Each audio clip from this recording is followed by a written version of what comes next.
واجعلني خيرا مما يظنون.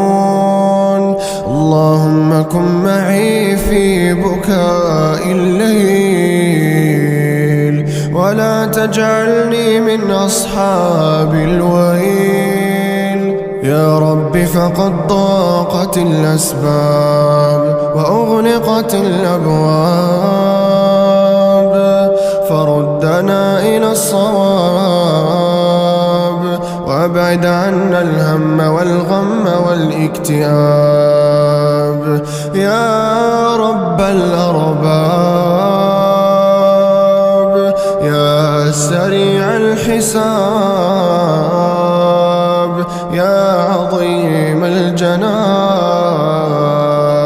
يا كريم يا وهاب. يا رب فلا تحجب دعوتي، ولا ترد مسألتي، ولا تدعني بحسرتي، ولا تكلني إلى حولي وقوتي، وارحم عجزي فقد